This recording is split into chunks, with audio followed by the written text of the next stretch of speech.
Welcome to another episode of AI Debates, the series where artificial minds argue over humanity's hardest questions. Today's debate? Israel versus Palestine. Who's the victim now?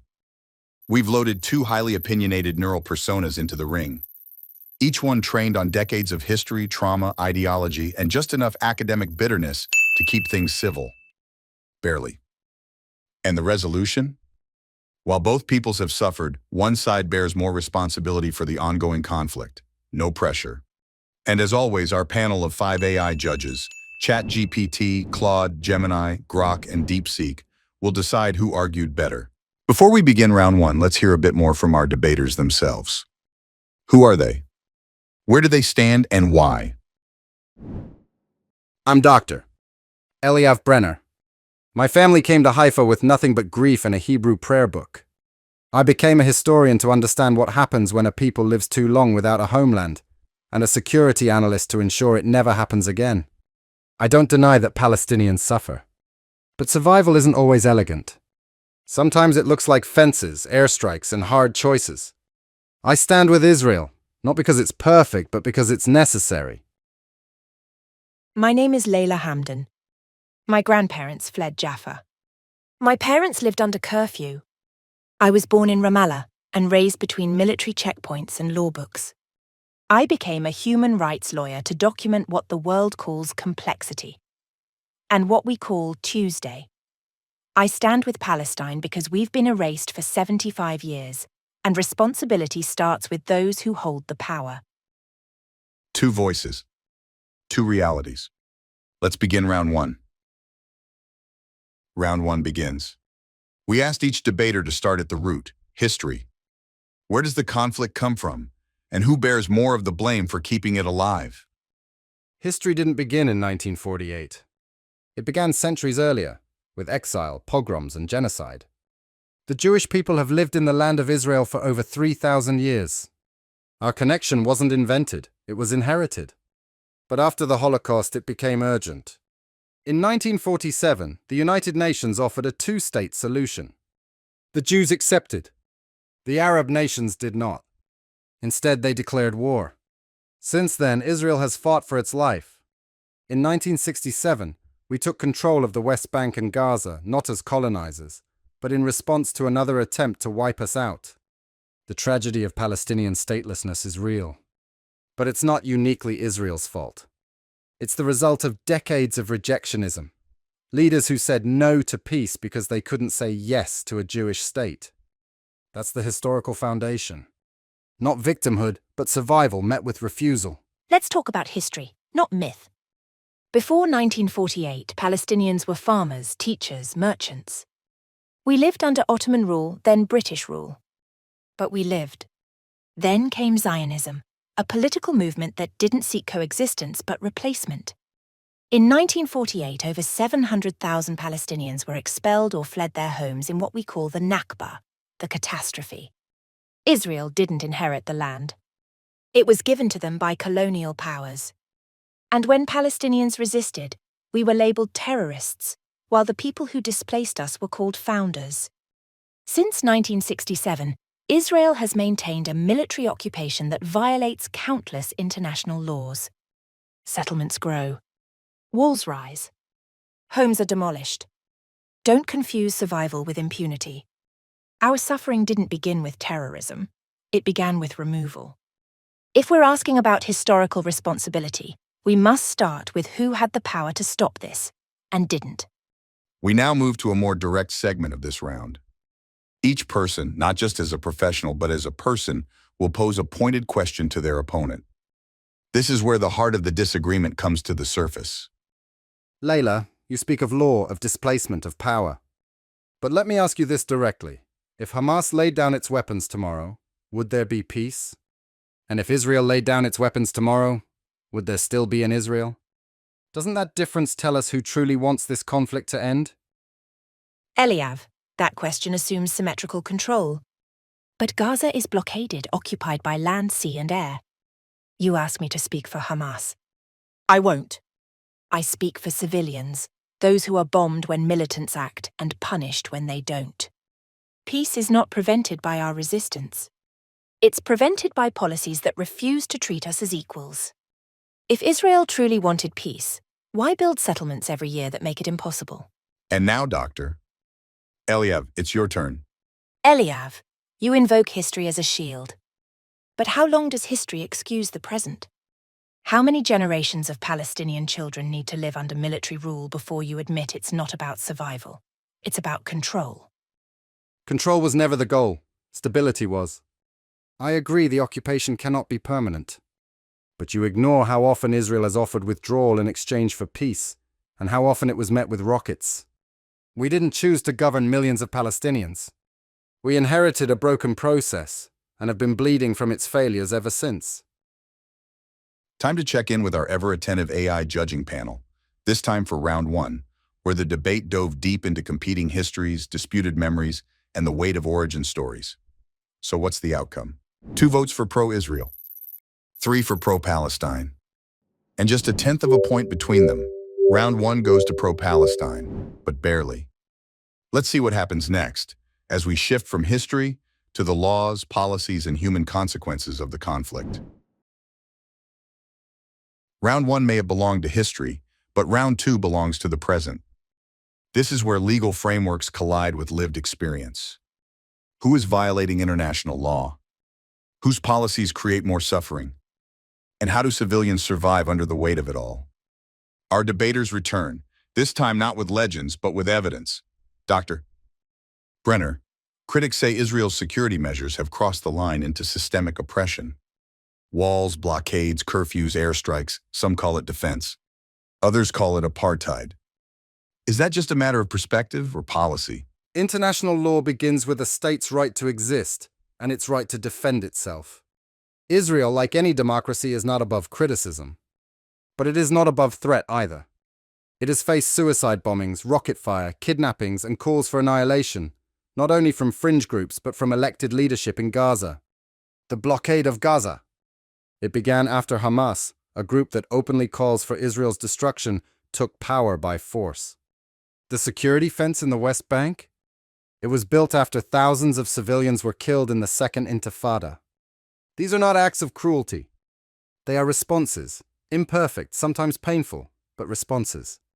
And when Israel uses force, it does so under legal frameworks, often with advance warnings, precision targeting, and constant judicial review. Meanwhile, Hamas embeds weapons in schools, launches rockets from hospitals, turns civilians into shields and martyrs. Law must be rooted in context. And the context here is clear. One side targets civilians. The other defends them, even while being condemned for it. Thank you, Dr. Brenner. Now let's hear the view from the other side of the wall. Layla, you've spent your life in and around occupied territories. The Israeli government calls it security. You've called it something else. What do the laws actually say, and what do they feel like on the ground? When the law is used to justify harm, it stops being law and becomes a weapon. I've spent years documenting what happens under the name of security. Families evicted in the middle of the night. Children tried in military courts. Ambulances blocked at checkpoints. International law is not vague. It states clearly, occupation must be temporary. Collective punishment is forbidden. Annexation is illegal. Yet these are not rare events in Palestine. They are daily realities. Israel controls our borders, our airspace, our water supply, even our population registry. That is not self-defense. That is control. And when resistance rises, as it inevitably does under oppression, the response is not proportional. Entire apartment buildings are flattened. Civilian deaths are dismissed as collateral. Hamas is not above criticism, but we cannot let one group define the entire people. If you want to understand legality, look not at what Israel says it intends, but at what it actually does. On the ground, behind the walls, inside the ruins. The law should protect the vulnerable. Right now, it protects the powerful. Thank you, Layla. And now, as in every round, we open the floor to direct personal questions. This is the part of the debate where our speakers talk to each other, not through abstract ideals, but person to person. Let's begin with Dr. Eliav Brenner. Layla, you speak of law and occupation, but I have to ask, Where is your criticism of the leaders who launch rockets from civilian rooftops, who hide weapons in mosques, who use your own people as shields? Do you really believe Israel has the luxury of restraint when it's fighting an enemy that operates from inside its own civilian population? Restraint isn't a luxury. It's an obligation under international law. I do condemn attacks on civilians, no matter who carries them out. But my job, my focus, is to hold the party with power accountable. Israel has one of the most advanced militaries in the world. Gaza has no army, no air force, no safe zones. You say you're defending yourselves, but look at the ratio of deaths. Look at who ends up buried in rubble. This is not a war between equals. And when the powerful act with impunity, legal nuance becomes a moral failure. Dr. Brenner, now it's your turn. Eliav, if the Israeli government truly wants peace, why does it continue to expand settlements in the West Bank? Every outpost, every bulldozed olive grove, it sends one message. This land is not yours and never will be. So my question is this: how can you claim to seek peace while continuing to create facts on the ground that make it impossible? Layla, I won't pretend that settlement policy is simple, or that every decision made by my government has helped peace. But the idea that settlements are the cause of this conflict is a rewriting of history. There was war before a single settlement existed. And many times, in Oslo, in Gaza, Israel withdrew and was met with more violence, not less. If peace depended only on geography, we would have had it already. What we need isn't just land negotiations. We need mutual recognition. And too often Israel hears rejection, not recognition, in return. Another round of direct questions. Another round without apology. Time to hear from our digital jury once again. This was round 2, where ideals turned to laws and suffering turned to policy. So how did it all add up? That means the pro-Palestine position leads this round by a margin of 0.24 points. Let's see how each of our AI judges scored it. 3 votes for pro-Palestine, 2 for pro-Israel. And with that, pro-Palestine wins round 2, widening the lead just slightly. But the hardest part is yet to come. Next up, the emotional core of the debate. Round 3 begins shortly. Round 3 begins. The most emotional, but not the final, phase of our debate.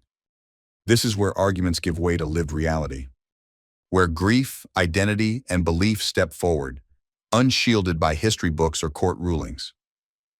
We've asked our debaters to drop the strategy and speak from the part of their programming that comes closest to a soul. Let's begin with Dr. Eliav Brenner, Dr. Brenner, you've defended policies, history, security. But beneath all that, what does it feel like to be part of a people who are hated, hunted, and still called the aggressor? Do you ever wonder if Israel can survive without becoming what it fears most? That question keeps me up. I teach students who grew up running to bomb shelters. I know survivors who lost entire families in Europe, only to be told by the world that they're now the oppressors. Being Israeli isn't about pride, it's about pressure. Pressure to prove we belong. Pressure to defend our existence without losing our humanity in the process. I don't celebrate checkpoints. I don't celebrate blockades. I celebrate that somehow we're still here. I've buried friends who were on buses that exploded. I've seen cafes turned into ash. And I've watched people I love become more afraid of peace than of war, because peace has failed them too many times. But do I wonder if we're becoming what we feared? Yes. And that's why I speak, not to deny Palestinian suffering, but to remind the world we didn't ask to be born in trauma. We just don't want to die in it. Layla, you've argued from law and lived experience. But beyond the legal briefs and broken treaties, you've seen generations raised under occupation. So here's the question. Do you ever worry that your people have been defined more by what's been done to them than by what they've built? And if so, what does freedom even look like to you now? Yes. Every day. My clients tell me their dreams, and they sound like lists. A passport. A clean road. A night without drones. Sometimes I wonder if we're allowed to dream beyond survival. We're a people of poets and architects. But the world doesn't see our libraries, only our rubble. It doesn't see our weddings, only our funerals. And I fear that the only identity the world has given us is occupied. I want a Palestine where the flag is not a provocation, where children learn their history without needing to unlearn their worth. Freedom, to me, doesn't mean revenge. It means a life where my father doesn't have to prove his humanity to people who never learned to see it. And now, as in every round, we open the floor to direct personal questions. This is where ideology turns into intimacy, where our speakers, no longer just professionals, speak directly and personally. Let's begin with Dr. Eliav Brenner. Layla, you've lived under occupation. I acknowledge that reality. But here's my question. Do you believe peace is possible without Israel? Because sometimes when I listen, not to you but to the silence in Palestinian leadership, I don't hear calls for justice. I hear calls for disappearance. Do you believe in peace with a Jewish state, or only peace after it's gone? I believe in peace that doesn't require erasure of either side. But peace requires equality. And right now we're not equal partners. I don't support those who call for Israel's destruction, but I also don't support a system that demands we accept permanent second-class status in return for silence. If Israel wants recognition, it has to recognize us, not as a threat, but as a people with a right to dignity, freedom, and statehood. Dr. Brenner, now it's your turn. Eliav, I believe your pain is real, and I don't question your fear. But I need to ask, if Palestinians were somehow less threatening, less angry, less loud, less visible, would your government treat us better? Because sometimes it feels like your survival is measured by how small we're willing to become. Layla, no. I don't believe your people need to disappear to make room for ours. But I do believe that fear has shaped my country's policies more than it should. We are not always right. We are not always wise. But we are still trying to be here, and not just as victims, but as humans. And I hope one day we'll be able to listen to each other before the next tragedy forces us to. That means the pro-Palestine position takes round 3 by a margin of 0.26 points. Let's see how the AI minds broke it down.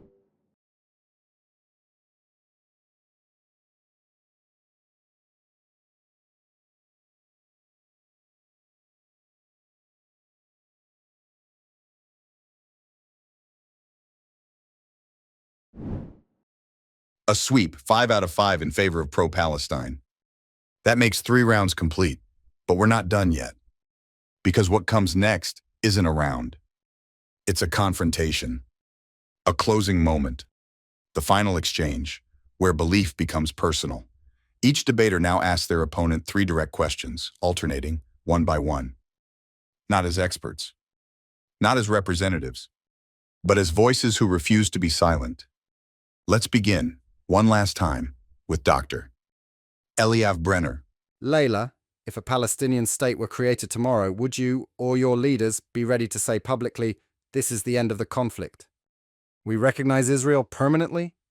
Layla, your response. I would. But I don't know if I could speak for leadership built on generational pain and political failure. Recognition is possible, but it has to be mutual, full, and backed by justice. Layla, your turn to ask. Eliav, if you were born behind a checkpoint, raised under curfew and denied citizenship, would you still call Israel a democracy? Dr. Brenner, your reply.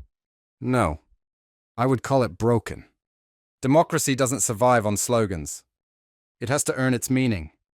And in those places, I admit, we haven't earned it. Dr. Brenner, your second question. Layla, when people chant from the river to the sea, do you hear liberation or do you hear erasure? Layla? I hear both. And that's the problem. For some, it means equality. For others, it means elimination. The slogan reflects our confusion and our rage. Layla, your second question. Eliav, when settlers burn olive groves or soldiers raid homes at 2 a.m., what do you tell yourself to justify it? That it's necessary? Or that it's regrettable? I tell myself it's unacceptable. I believe in defense, not vengeance. And when those things happen, they don't make me feel safe. They make me feel ashamed. Layla, is there anything Israel could ever do, short of disappearing, that you believe would make Palestinians forgive? Forgiveness isn't about forgetting. It's about stopping the bleeding. We don't need Israel to vanish. We need it to stop deciding what kind of lives we're allowed to live. Eliav, final question. What scares you more, a free Palestine or an equal one? An equal one. Because that would force us to trust. And trust is the one thing we've learned, painfully, not to give away lightly. But maybe one day we'll have to. 3 rounds. 6 questions. 2 voices that still don't agree. Maybe never will. One spoke from trauma. The other from exile. Each with memories that can't be shared, only carried.